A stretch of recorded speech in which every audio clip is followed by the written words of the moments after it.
Trigger warning, contents of this podcast may include murder and bloodshed. So what is going on, guys? Welcome back to another episode of A Drink with the Past, starring your host, Martin. And Jose. And we got a good one for you guys today. We are going to be looking and discussing about the attack on Pearl Harbor, the surprise attack that got the U.S. into World War II. So as we dive, we're going to be talking about Pearl Harbor, from the planning, the execution of it all, and its significance post-attack, and its portrayal on modern-day cinema. This podcast has been brought to you by Captain Morgan's Sweet and Crisp Coconut Rum. Not a sponsorship, just a kudos to Captain Morgan. Okay. I'm literally just going to pour the drink now. All right, there you go. Rum is something that I find tasting it and amusing. So join us as we dive into this great and yet tragic history of one of America's darkest and devastating days. Cheers. Cheers. Ooh. Oh, that's sweet. That's some sweet stuff right there. I almost didn't even taste the aroma. I just smell like the coconut. I'm having that coconut taste right now. Yeah, you have the aroma right there with the coconut and like the mix of it. You know, like I said, I never really liked plain liquor, but like let's say if there was like kind of like flavor in it, then like. That's a good idea that I told you before you came over, huh? To get a little kick, because you know yourself that hard liquor is never the best way to go about this. Exactly. So, like, first of all, do you have any idea what you remember? Since you were in AP US history and I was in regular US history in high school, do you remember anything of like what you guys talked about in Pearl Harbor? Probably the only thing I remember is just the fact that I think we were shown a clip of like the actual incident, but it was like in black and white, as was during cinema days. A ship that was in Pearl Harbor, and then a bomber plane just dropping a huge one off of the harbor, and then that's all I remember. And then my guess of it all is just that it's Japan's basically their version of a smoking gun from like our, I guess, neutrality agreement in the war, I guess, because we didn't want to invest into like putting any effort as far as putting soldiers out there, but we would supply everything else. We would basically just be like the sugar daddies of the war. Okay. But that's all I remember. Oh god. What about you? Well, with me, really, we really was just taught about like the whole planning and basically just like the history behind Pearl Harbor, and we did watch a few clips about it, about the dropping of the bombs and etc., right? And like testimonies from soldiers, and basically we didn't really do much because all my teacher ever did was just put out the notes. It's like write the notes, and in 15 minutes I'm gonna review it with you. So it's like, okay, just read it and then just write about it. But of course I learned a lot about it, mainly from cinema, from like watching cinema, but also as a teacher myself. When we got to the topic of Pearl Harbor, especially... How did you structure that with your students? The way how I structured it with my students? When you reached that topic of Pearl Harbor, if it was like for a whole class or just for like a brief 15, 20 minutes of the class? I think when I did my lessons on it, it was for the whole class period. Not the whole class period, but like half of the period. And then I showed them clips from Pearl Harbor. Okay. Like I actually showed them clips from the movie Pearl Harbor, and then they were able to see it again when I showed them the movie Midway, the 2019 version of the attack, the movie. I was able to show that to them, and they were able to see the attack from that perspective too. So I mean, basically, yeah. So basically, this is So for all the veterans who were there in that dreadful day, of course, we thank you for your service for the country, especially in one of the darkest days in American history, which was the surprise attack. We thank you for your service, but also it is to know, in case you guys do not know, recently this year, the last survivor of the USS Arizona recently passed away on April 1st. His name was Lou Conter. And Concert. Lou Conter, and he passed away at 102 years old this year. Well, So, Lou, this is for you. may he rest in peace. So, so basically, anything we want to talk about? So you were telling me that. Well, how did it start? So I'm assuming there was someone. If obviously someone that has to plan for a surprise attack obviously has to plan this ahead of time. So why Hawaii of all places? Well, first of all, the reason why was because Pearl Harbor was a U.S. Naval base at the time. We basically had that base to basically maintain our power within the Pacific area. So Okay. the way how we got to it was because the United States was able to annex the island of Hawaii during the late 19th century, thanks to planters on the island and asking McKinley to occupy the islands, etc. Thanks to our good friend Dole. Was that before or after they became part of the U.S. that they were annexed as part of like their naval base? So the naval base came after the annexation of the islands. So they weren't a part of the U.S. yet. It was just Technically, it was a U.S. territory. Okay. It was a territory, but it wasn't a state yet. Okay. So it wasn't until after everything World happened War in Pearl II. Harbor World was War when II. they decided to declare it as a U.S. territory state. Yeah, so it was only after the end of World War II where Hawaii officially becomes a U.S. state. Gotcha. Yeah. Okay. So basically, yeah, and really, like I said, the whole point about having a naval base in Hawaii was a military strategic advantage, because basically, the U.S. Navy was able to send out their ships from Hawaii versus our old naval base in San Diego for the Pacific Fleet. So our old base for the Pacific Fleet was in San Diego, but then So now it's just San Diego and Pearl. Hawaii as of currently that we. Well, Washington State. Oh, and We Washington we have State? we have a naval base up in Washington. Oh, okay. So but also so yeah, Japan comes into question too. I mean, you know, So who was the one that was in charge of making those choices to come here? I mean, is it true basically that that we were just bankrolling the weapons and supplies to the war, but just acting as a neutral party in the situation, or so yeah, so we were neutral at the time.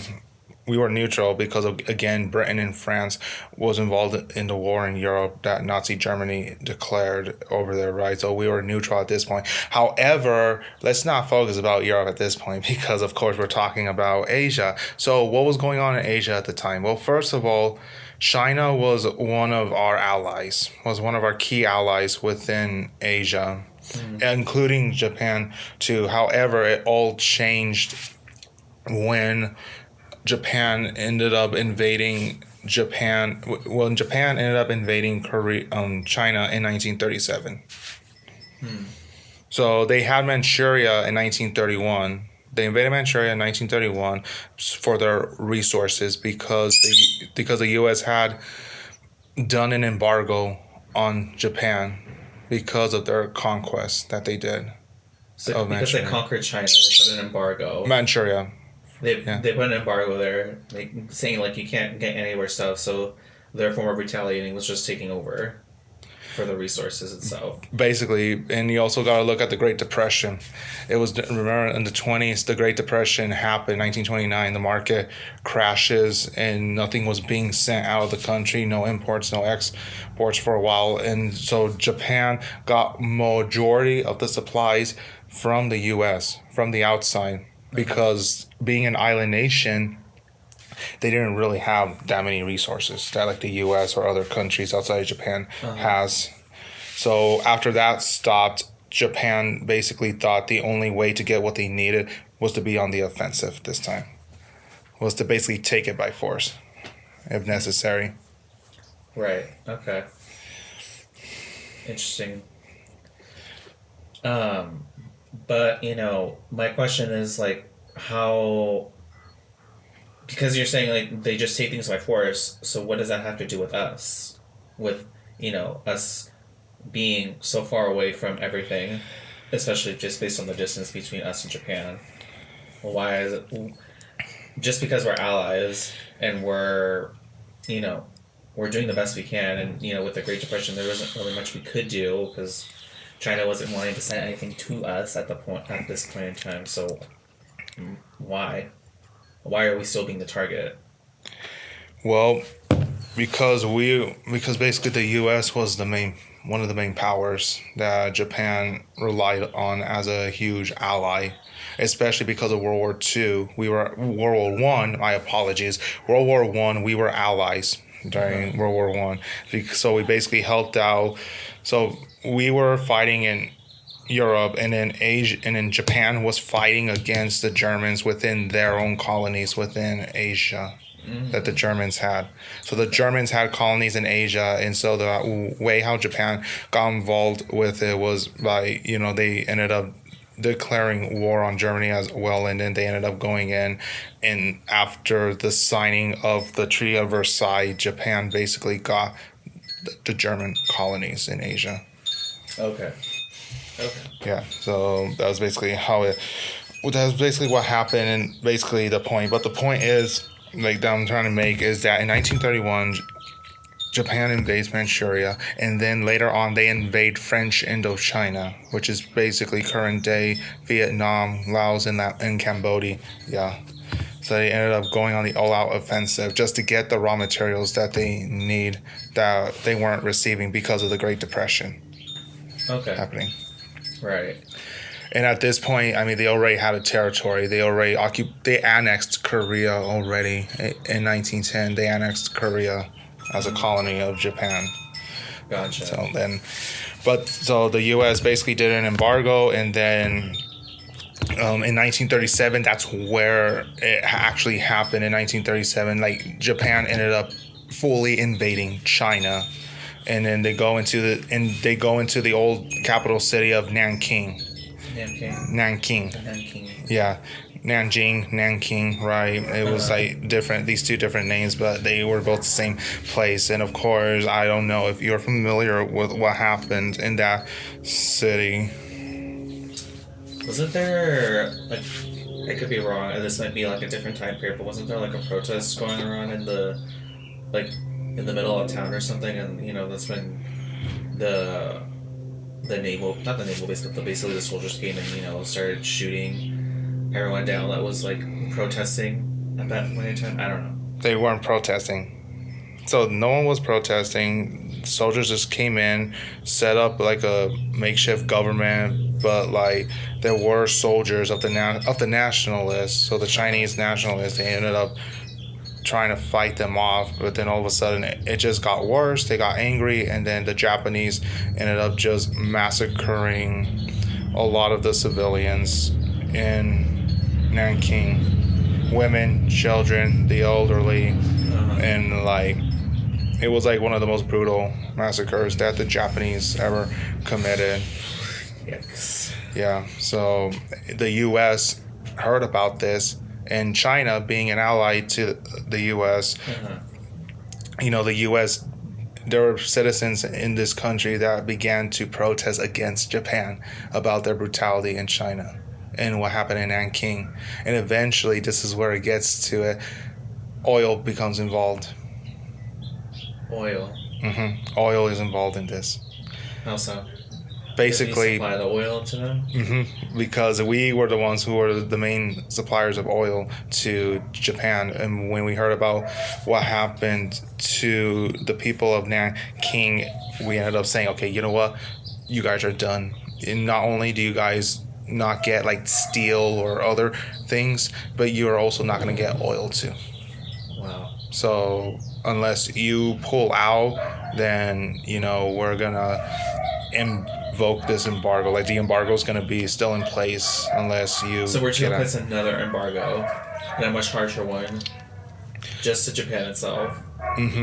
But not only that, and for the Japanese, it looked bad because not only would it stop getting oil for like the other necessities that Japan needs, like for their own cars and things like that, but it was gonna put a stop on their military expansion. Yeah. So it was gonna be like a halt. So that's what led to the government of Japan, which was now run by the military. So basically, it became a military state at this point, Japan, and this is what ended up making Japan decide to take an action against the U.S. basically. Oh, okay. So this leads us basically to the planning of the attack of Pearl Harbor. And who was the name of the guy again? That wasn't like led the charge. You would say, per se, to Pearl Harbor.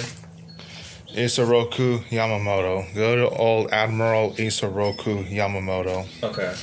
Yeah. So his story is that Yamamoto graduated from Harvard, right? Yeah, he was a Harvard graduate. So he graduated from Harvard. He was familiar with American culture and civilization, and he knew just how much more industrialized America was compared to Japan. Do you think he was being strategic with that, like coming all the way over here before this all started? No. Just going back, or they were like, oh, hey, like, look at all the stuff they have. We could possibly, take this, since we're all about taking it with power and, by force. Well, with Yamamoto at that point, being a college student, it's like he just wanted to know the experience, the American experience. But also, yes, he may want to bring some modernization back to Japan, like to help, to basically just help Japan be more modernized like the United States, because he was like fascinated with whatever the U.S. had. But also he did study American military history as well over there in the U.S. Right. So, like, he knew firsthand how it was like, and like the measures America would take against Japan, like if something were to happen between the two countries. Basically. So, so he became the naval attaché for the Japanese embassy in Washington, D.C. from 1926 to 27. And then during the next 15 years, he would see several promotions, from being the vice minister of the Japanese Navy to basically the commander-in-chief of Japan's combined fleet in August of 1941. Oh. Yeah. So he ended up close. So he ended up getting like that high position like that same year, basically. And honestly, Yamamoto was actually opposed to a war with the U.S. He protested against it.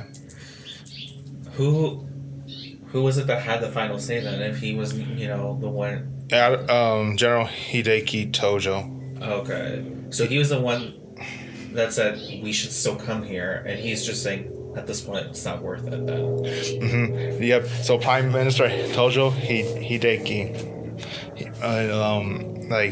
he wanted to expand Japan's power even more, because he was in China, but then all of a sudden he comes back to Japan and the army takes control of the government, etc. And so Yamamoto basically argued to him at first. He was like, no, this is a bad move. You guys are making a huge mistake. Japan has 30 times the oil as we do, and they have basically like 75% of the workforce than we do.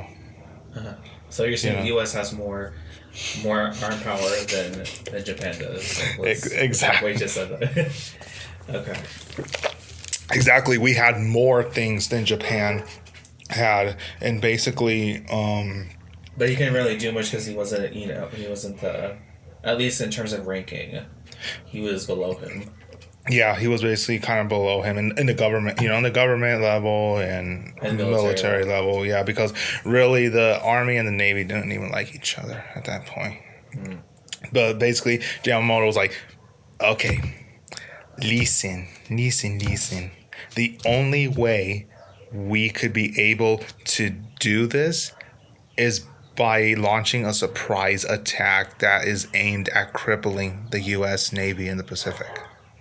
That's the only hope we have for victory is if we just cripple the Pacific Fleet. Huh. But also the thing is, he predicted that if should Japan go to war with the U.S., if the war lasted more than 1 year, Japan was definitely going to lose, like 100%. They were going to lose. So, I guess if you were to compare it by land size, yeah, probably, because population in Japan is, at least in terms of people going to the military, is nothing short of less than what we have here in the U.S. at that point in time. Basically, yeah. So, of course, the plan was just simple: destroy the Pacific Fleet. That's what we gotta do. It made it seem simple: destroy the Pacific Fleet. But How are we gonna get there? By the use of a new technology in naval warfare, the use of a new style ship, Which is what? the aircraft carrier. Okay. The aircraft carrier. It was actually Yamamoto who was actually the one who told the Japanese, even within the Navy, within the government, he was the one who even said, you know what? Aircraft carriers are going to be the future of naval warfare. All right. Okay. Aircraft carriers are going to be the ones. The battleships are no longer a thing of the Navy. Oh, okay. Nations are no longer gonna use battleships to face off against each other. Now navies are gonna attack each other like from far off distances. From up in the sky. Yeah, from up in the skies, basically. Okay. And so, yeah, basically that's how it is. That's how it was. So basically, it took many months to plan it, and it was a decisive planning. There were spies in Pearl Harbor that the Japanese did send. I would have thought so at that point. I'm like, you want it to be a surprise, but you also don't want it to be, too suspicious by having just one person here. You might as well have a few people wander around, making sure there's like a proper timing to it all, at least in their mind. And they're watching it. Yeah, exactly. And there was actually an island. Ooh, why did I forget the island? There's an island in Japan that's similar to the layout of Pearl Harbor. So they were able to do mock attacks on the island. And of course, this was the invention of the wooden fin, because since Pearl Harbor, in a harbor, it's shallow, right? It's really shallow. Yeah. When you drop a torpedo just by itself, it's just gonna sink down there. So his genius plan was to put wooden fins on the end of the torpedo. Put wooden fins so that way when they land, it doesn't sink right away. Like it just lands it and it has time to blow. It has time to go up basically, and then just go straight for the target of the ship, basically. Oh, okay. Mm-hmm. So the attack commences, right? So after months of planning, the Japanese Navy sails out. 10 aircraft carriers, mind you, the Japanese had 10 aircraft carriers. All 10 were out. They sailed out, and within There are only 10 that they have in Japan. All basically the only 10 aircraft carriers the Japanese would have.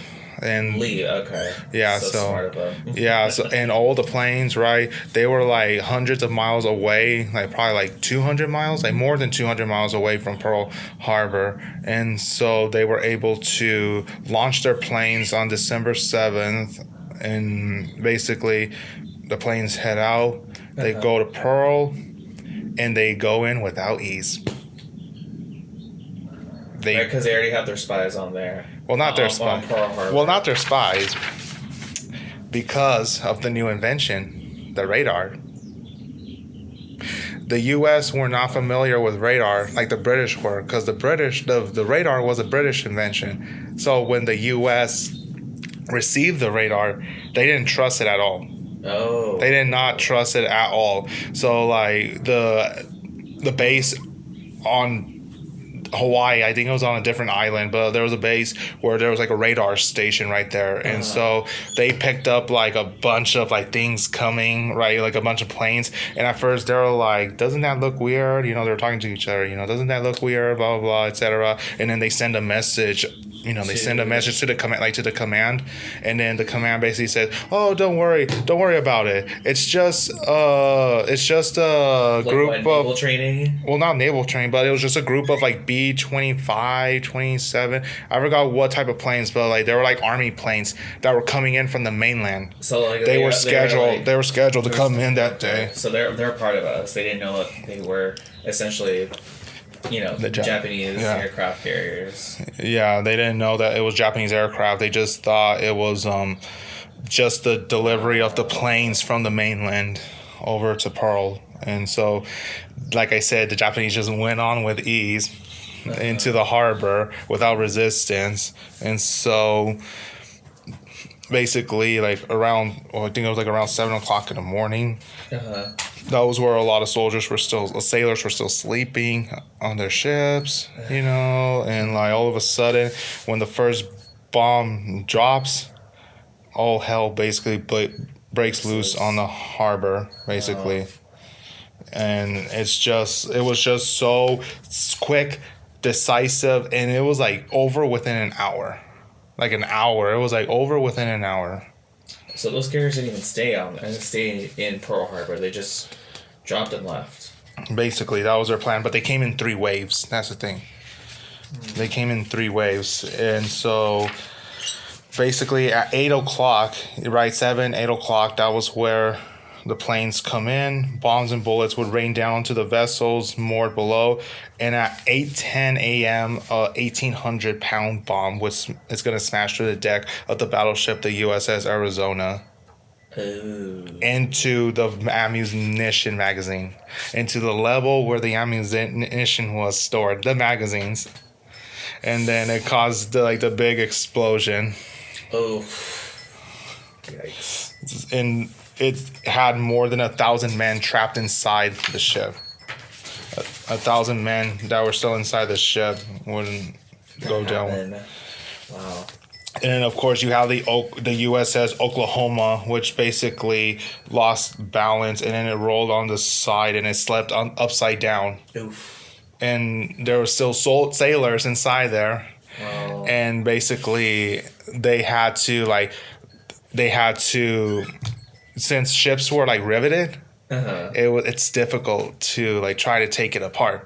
So just hours, and after the attack, it was hours and hours and hours of work just trying to get sailors still trapped inside. And the only way the people outside were able to get to the ones inside was the people inside had to tap on against not the glass, against the metal. They had to tap against the steel, in Morse code, to get their attention that they were where they were. Yeah. And so it's just so scary. So not only the Arizona and the Oklahoma, but the California, West Virginia, Utah, Maryland, Pennsylvania, Tennessee, Nevada, they all had damage. They were all hit. So those were the big battleships. The How Pride. many states have like their own battleship? Because you mentioned I think every state. every state has its own battleship at that time. Every state was. I think every state. Like a lot of ships were named after states. Wow. So, Well, see, I heard bits and pieces of U.S. Arizona, but then when you had mentioned Oklahoma and then Nevada, Maryland, and stuff like that, I'm like, now that was my other question. I was thinking of like, does each state have its own battleship name, or is it just ones, or just only a few? no, there's ships that have names of states. Even the ships today, there's a lot of ships today that At least still in that has time period. name. Okay. But even today, a lot of ships have names Okay. of the states. But obviously, so at the end, the damage is done. 20 American ships, more than 300 airplanes were crippled or destroyed. Oof. And more than 2,000 people were killed. Not just military, but also People that were living civilian. there. Yeah, civilians too were killed. Whoa. So in the end, the reaction was basically America was pissed, and Japan was cheering like, "Yay!" Blah blah blah. We did it. But then the thing is, like, On the one hand, I feel like I can see at least. Look, you're telling someone, okay, you can't because you're over here fighting with like your neighboring country. You're not gonna get anything from us. The sugar daddies over here are not gonna supply you with oil, along with steel and stuff. So no more of that. So as someone who gets like neglected and obviously feels like they lost something, I guess their form of revenge is justifiably just taking it by force, or at least in that case, if I'm not gonna have it, no one's gonna have it at that point. So from that, I understand the behavior of it all. At least if that was their reasoning for why they wanted to cripple us in Pearl Harbor. But then again, I also understand now. You just destroyed a huge chunk of our funds, a huge chunk of like our military power. So justifiably so, makes sense for the U.S. to retaliate even harder against Japan coming towards them. basically. So, I mean, obviously, though, but here's the thing, though. There's a lot of controversies about whether or not the U.S. knew about the attack to begin with. They kind of knew an attack was going to come, but they didn't know, like, when or where. But the thing is, it's like, I don't know, there's some that believe, like, oh, well, maybe they knew, but, like, maybe... As far as how, do they think they know that there's people here kind of just lurking that they're not supposed to be doing? Like, do they already know that there were some people just knowing and they just didn't want to say anything at that point? I don't think so, because it was like the most top secret in the military, right? People were like looking very closely, especially like in Hawaii. People were just observing everyone, etc. And like even like over in Washington, they knew an attack was gonna come, but like the thing is, it's like some people was like, well, maybe they just want an excuse to enter the war to begin with. So Because of like what's happening. I don't know.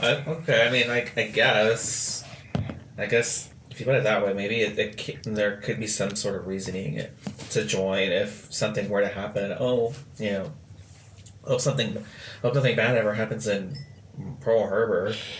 Right.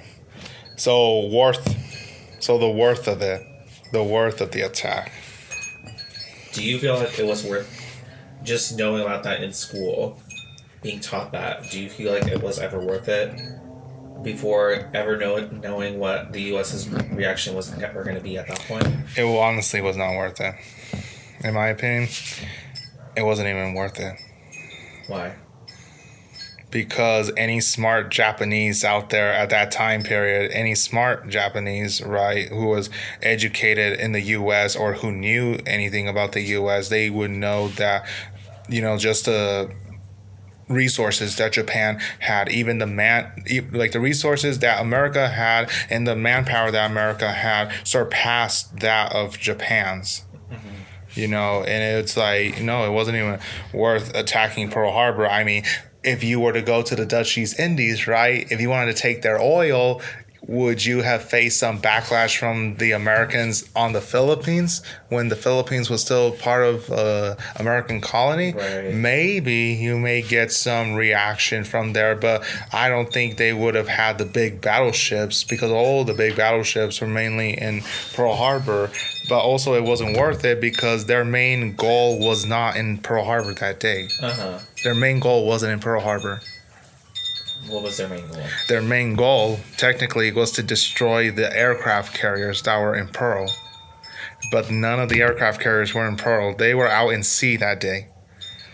Yikes. Delivering planes to the mainland. Or taking planes from the mainland. So, like, their main goal was not there. The Hornet, the Enterprise, and the Yorktown, they were all out at sea.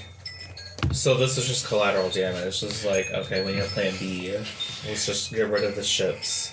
Yeah, so at least the battleships were out. Get rid of the battleships, at least. Make them immobilized for a few months. And, but now we have the problems of the carriers. And the thing is, since Yamamoto knew about this, he even said, it was said that after the attack, after Roosevelt made his speech, when he heard it is said that Yamamoto said, "I fear we have awakened a sleeping giant." Rightfully so. Yep, because of course he knew the advantage America had. The Omen. The Jingle Bells is the Omen for Japan's impending doom at that point. Yeah, so it wasn't. I think, in my opinion, it wasn't really worth it because in the end they ended up doing this long war, and then America wins. Yeah. And the reason why Japan believed it is because they've done it before. In my opinion, it's like they've done it before. It's like, oh, a big superpower, we can defeat them in a year. We've done it before. And that was with China and Russia. The same day. Like the big superpowers of the time period back then. They defeated these big nations in less than a year. So it's like, oh, we've done it before. We'll do it again with the US. No. You're wrong. You're wrong. America's more different than China and Japan and Russia back then. And so... this couldn't possibly go wrong. Yeah, nothing can possibly go wrong at all. But yet, look what happened. You entered into a war that lasted more than a year with the United States and... Bada bing, bada boom. Bada bing, bada boom. Terrible thing happened. And so...